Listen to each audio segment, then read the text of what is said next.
Sam Hahn.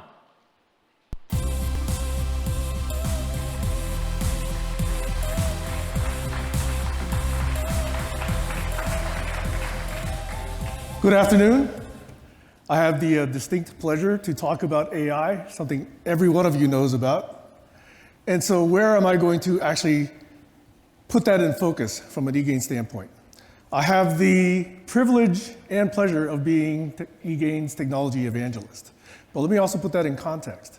Before that, I was actually responsible for some new product development, and it resulted in some of the channels that you hear about now in co-browse. Before that, I was actually running pretty much all of engineering and helping the platform deploy. But even before that, I was in an AI program at Stanford for a couple of years, where the term AI meant if it works, it's not AI, right?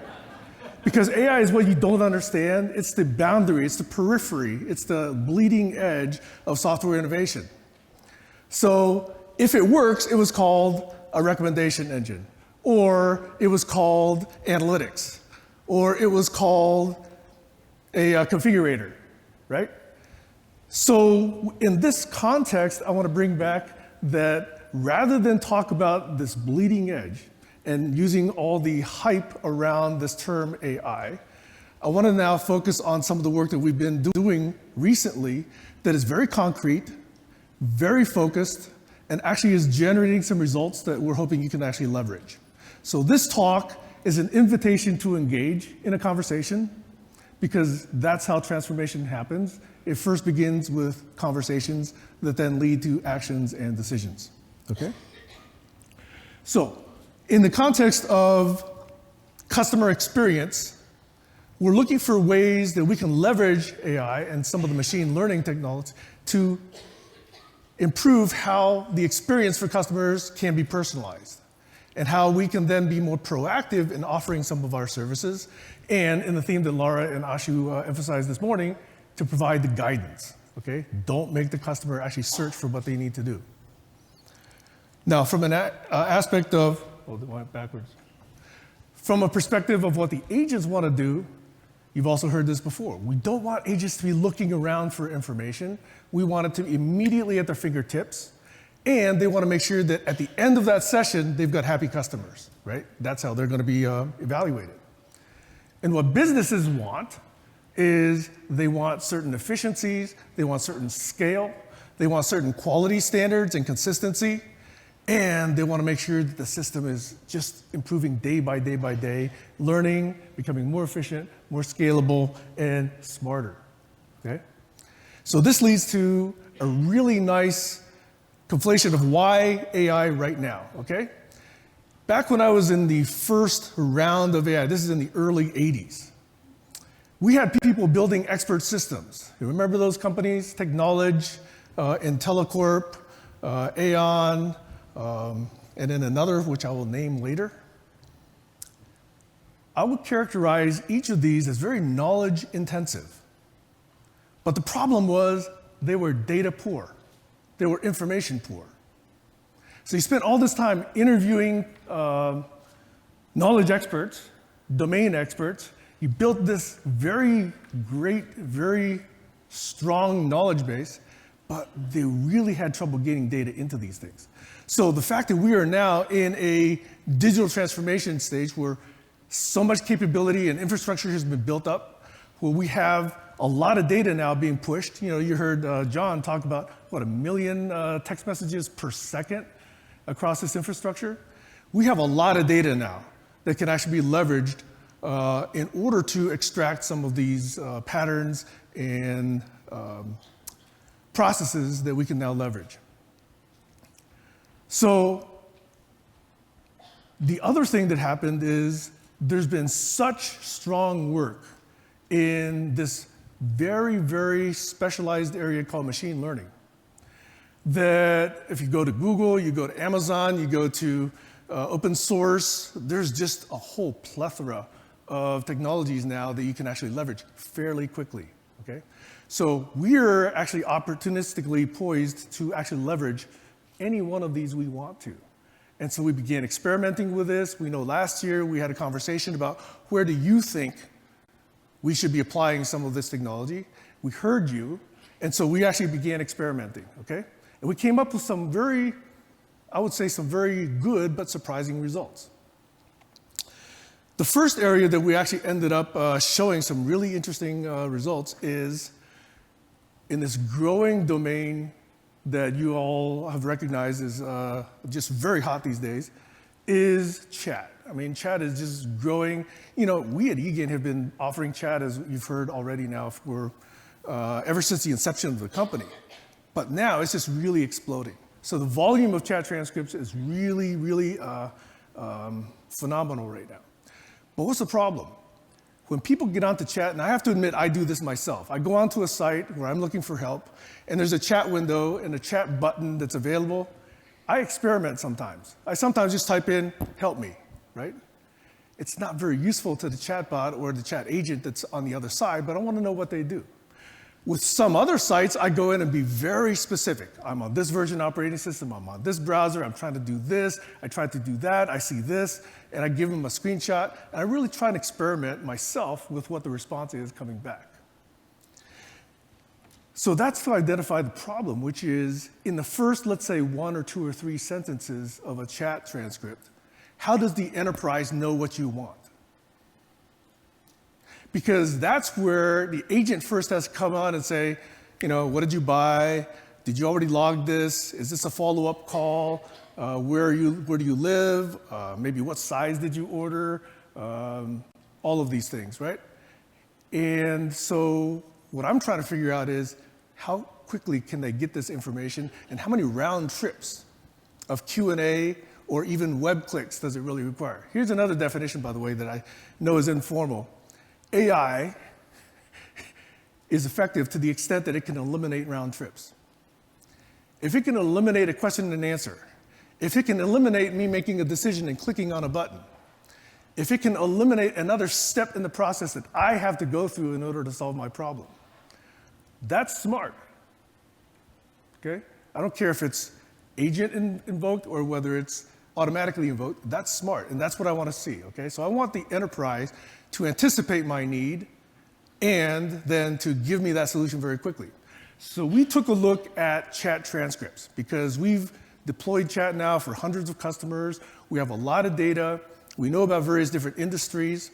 So we took a look at hundreds of thousands of these chats, and it turns out that if we take the first 2 sentences that people utter in a chat transcript window, and we run them through training, and if we have the enterprise resolution code that says this is what the customer eventually really wanted to do, okay? Was it a product return?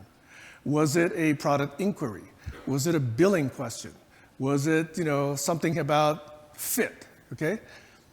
If you have a triage of these classification types, and you've actually gone through and assigned these tags or codes or classification categories, whatever you want to call them, then if you run these through a training an actual training network, we found that we could get some pretty interesting results, okay?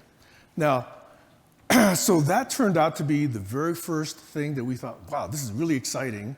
And even before we had it, you know, fully understood, you know, we said, we've got to start telling people about this, okay? Because now there's a chance to actually apply this in more than just that one area that we found, okay? So it could be in your call center where you now, whether or not you're starting from ground zero or whether you've already got 10 years of history of chat, you can actually be starting to leverage some of this capability that we're beginning to be very excited by, okay? Now, I also wanted to indicate that there's a couple other categories of AI that are still on the roadmap and we will still eventually get to. But we're talking about the very first thing that we wanted to talk about this year, and this is the automatic classification, the prediction of intent behind a chat request, okay? Now, in context, it is that we want to make sure that the customer experience and the agent experience and the business experience is much more, let's say, effective, quick, accurate, precise, okay? So we've already got some advisors in the eGain product. You know, we've got guided process, we have case-based reasoning. It was already there, right? But at the front end, when the chat request first comes in, if we can actually marry that intent and say, this is one of the 12 different classification types that we know customers are interested in, and then on the back end of that, we have the case-based reasoning tool that can then respond. Now we've got the automation of the intent understanding as well as the delivery of the guided process. And now you can actually start offloading a lot of work from the agents. So that's one of the opportunities we really see and are excited by.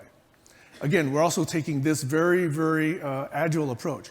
We're going to go with low risk, high impact opportunities, and then eventually move into some of the more higher risk opportunities, but only after we've established the quick wins in the early stage.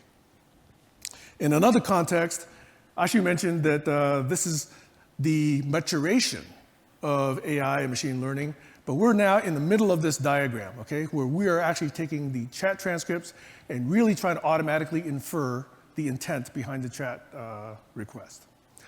I also have to now, with this next slide, make a slight apology. Since I'm a geek, I don't know, there may be other geeks out there. There's a couple of geekish diagrams I'm going to slide up here. And I'm going to show you one that shows this is the process that we have now in our current delivery, okay? The customer goes to a website. That chat request gets routed to an agent. The agent goes back to the customer and says, how can I help you? Okay? The thing that we want to show you today, and we're going to show you in the other room there, is we now put an intent predictor service into the architecture, okay?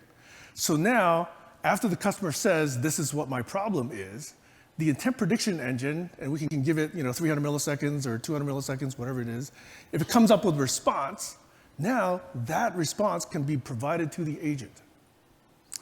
Now, if it doesn't come up with a response, the agent is no worse off than they were before. But if it does come up with a good response, then we can actually reach into the knowledge base and proactively bring back those cases or those articles that can be in the agent's fingertips, at the agent's fingertips, to immediately respond to the problem rather than requiring another couple of round trips from the agent back to the customer. Now, let me skip a couple of stages, and this is where we're starting to talk about roadmap, okay? In this next diagram, there's two things I've introduced here, okay? One is that not only are we able to reach into that repository of information that we control and we manage for you, but we can now begin to reach out into other sources, the CRM sources, the third-party sources, where those are other systems that have authoritative response on, let's say, customer profile, or whether it's inventory, or whether it's historical analysis of product quality, or even other third-party services like mapping data, weather data, if that turns out to be important, okay? So I'm showing here that not only do we provide that information to the agent if you want to provide this to the agent, but we can also now provide it to a virtual agent. So that that virtual agent, if we actually have a high confidence intent prediction, that virtual agent, that guided process, can just slide right in and just start solving the problem for the customer, okay? Now, that's a bit of a roadmap, but we are actively working on that right now. I'm going to show you some examples. Okay, these are some examples that I have typed into some chat requests, but these are also some examples that we've extracted from the training sets that we've been running through. My order hasn't arrived yet. When can I expect it, right? Very little context. But if you have the customer data profile behind it, and you know that an order was in the last 2 weeks, and you know the address of the person, then you can actually respond very, very meaningfully to this. And we're actually showing that example in that demo next door as well. I ordered the pants last week, but now you have a discount on it. So this now is an example of either a promotion or a discount code that somebody wants. It's not a product issue, but now you have a way to say, well, is the promotion still running? Are you eligible for it? Can I offer it to you, right? So those are all things that once you understand the intent, a guided process can be invoked in order to help the customer. I need to reset my password. This is kind of almost a red herring in a sense, because it's a huge problem. Those of you that run call centers know that this is a huge problem. But nobody goes to a website to reset their password, right? They go to the website to solve the problem, but before they can solve the problem, they got to be able to log back in, okay? So this resetting password leads to one of those 8 or 12 different classifications or intent types that then is really the problem they really want to solve, okay? So obviously, we now can invoke two things. We can invoke a guided process or some kind of article to help them resolve their password issue, and then go back and find out what's the real reason they came to the website. So those are some retail examples. Some banking examples are, how come I was overdrawn last week, or I need to make a transfer, or please stop these paper statements. And I wanted to indicate a few varieties here because on some of them, you can actually invoke a guided process or a knowledge article immediately. But on some of these, you actually need to have at least 1 or 2 more round trips and then figure out, do you want to give it to an agent or do you want to give it to a guided process, okay? And I like including this at the very last of every example here. I'm locked out of my account. It's another way of saying I need to get back in. I need my password. The next example are some healthcare examples.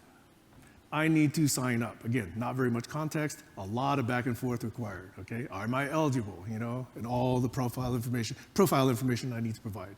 Do I have dental coverage? I just got married. What does that mean, okay? Your coverage is gonna change. You need to include new people on this plan. And then the last one, of course, can you help me get into my account? Which is standard, I think, across all of these different industries.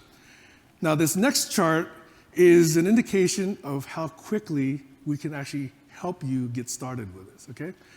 And this is a diagram that says, when we ran these hundreds of thousands of chat transcripts into our learning machine, the initial response, the initial performance of the system was somewhere in the high 60% range, okay? Not great.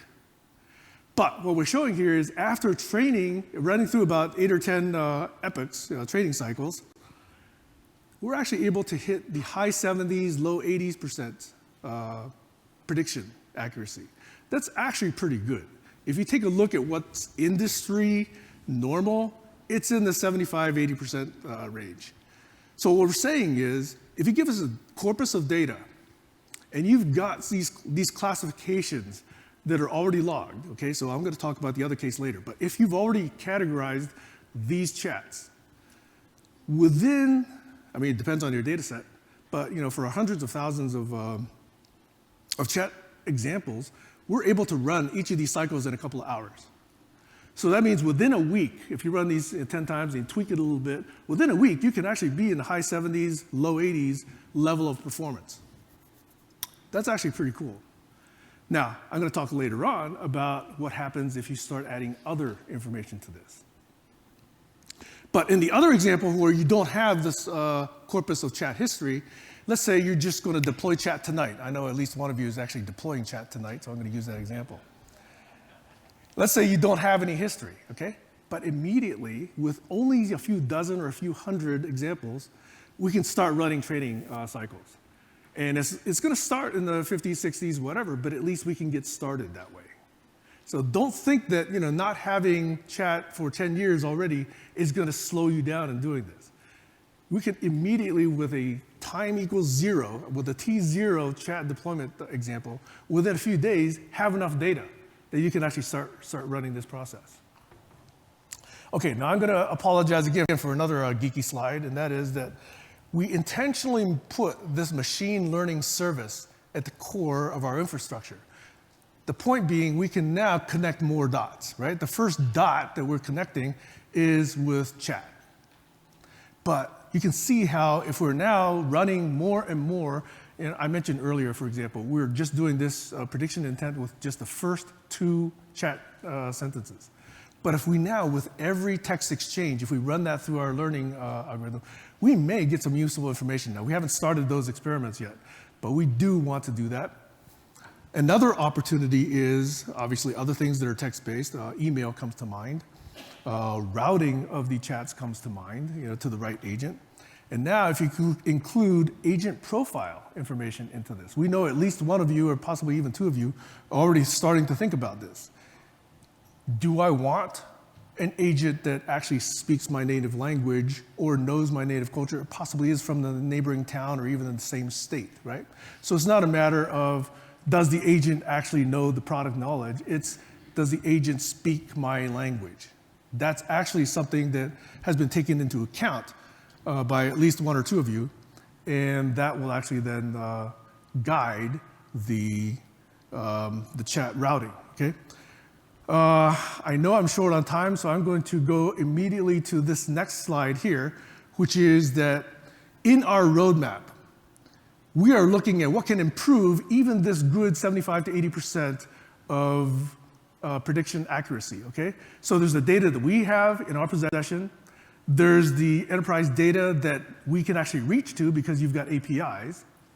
There's the future enterprise data that you don't currently make accessible, but we can actually see how that can be helpful. And then there's all this third-party stuff that I mentioned that can also just incrementally start improving on that 75 to 80% of our chat intent prediction, okay? And some of those business dimensions are product, the shipping method, the customer profile that I mentioned. Now, in the demo you're going to see next door, we already have some product data factored into this, but we also have some customer profile information. So product and customer profile, all these other ones are the ones that are on the roadmap, okay? And let me see. So let me just close by saying that we found opportunities to actually apply AI to improving the customer experience. We're leveraging the profile, we're actually predicting the intent, making that a smaller number of round trips and be more precise about knowing exactly why the customer came. We're also improving the way agents experience our solution, okay? We now give the knowledge as well as the case bases and the knowledge articles at their fingertips because we've already made a high confidence determination on the customer's intent behind the chat. And this results, of course, in businesses being able to improve their process because one of the things that we will do is we will improve the training set with every cycle and we could rerun some of the cycles. So it is in the intent of operations, we will actually take all new operational data and feed it into the training mechanism, and in that respect, get performance better and better, better and better, okay? So I apologize for going over time, but I wanted to just say that we found opportunities to leverage artificial intelligence and machine learning in the agent experience, the business experience, and the customer's experience in order to assist you in going through your digital transformation. Change happens, again, through conversations. So this is an invitation to get into these conversations with me, with Uday, with Kurt, with all the rest of our transformation team, and let's help you leverage some of these learnings, okay? Thank you very much.